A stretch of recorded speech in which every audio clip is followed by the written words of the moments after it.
Competition में जीतना है, हमेशा कंपटीशन को ज़हन में रखिएगा, तभी आप कामयाब होंगे। फिर मैंने भी यही किया, मैं मतलब करती रहती थी कि मुझे मैट्रिक में भी और फर्स्ट ईयर में भी हमारी क्लास में बहुत अच्छे टॉपर्स थे, तो उनसे मैंने सोचा आगे निकलने का। ऐसा नहीं होता एकदम से आप आगे नहीं निकलते, सही है, आपको थोड़े स्टेप्स करके ही फिर आगे निकलते हैं आप, सही है। तो मैंने भी यही किया।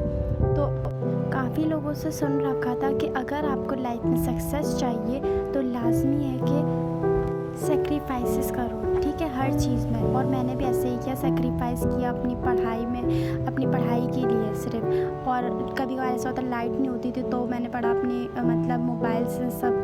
मैंने एमडी कैट को ज़िद बना लिया था। जब आप किसी चीज़ को ज़िद बना लेना तो फिर आप उसको अचीव करने में अपनी पूरी मेहनत लगा देते हैं, दिन रात एक कर देते हैं, तो टाइम का भी आपको पता नहीं चलता। तो मुझे भी बिल्कुल टाइम का पता नहीं चलता था जब मैं पढ़ने बैठती थी। एक बार मैंने कॉपी खोली, मुझे पता ही नहीं कि कब 2 बज गए 3 बज गए, इस तरीके से पढ़ना होता है। और मैंने ये नहीं किया कि बहुत पहले से पढ़ रही थी। एंड का अगर आप, मैं बताऊँ ना, 1 वीक भी आप लगा देना तो आप क्रैक कर सकते हैं एमडी कैट को। आप बिल्कुल, मैं बता रही हूँ, सेलेक्ट हो सकते हैं, लेकिन ये है कि आपको उसमें कंसिस्टेंट होना चाहिए, ठीक है। मैंने PreMed.pk के बहुत सारे FLPs किए। जब मैंने सारा अपना पढ़ लिया था तो प्रैक्टिस के लिए कोई चाहिए तो था ऐसा सोर्स, तो फिर मैंने डिफरेंट अपनी वेबसाइट से जाकर, जहाँ से मुझे अवेलेबल था तो मैंने वहाँ से देखे, लेकिन मोस्टली मैंने यही यूज़ की थी। और बुक्स जो है हमारी प्रोवेंस की, वो बिल्कुल एक पॉइंट कोई मिस नहीं किया, सही है। और वही मतलब करती रही, लिखती रही जो इम्पोर्टेंट पॉइंट था। और मैंने स्क्रीन पे आप देख रहे होंगे कि सर नसीम जुल्फ़िकार से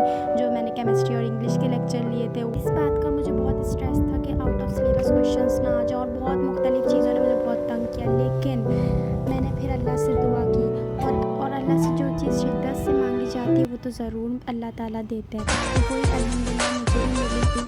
जब इतनी मेहनत के बाद मेरा मेरिट लिस्ट में नाम आ गया, वो खुशी कोई बयान नहीं कर सकता, ना मैं लफ्ज़ों में बयान कर सकती हूँ।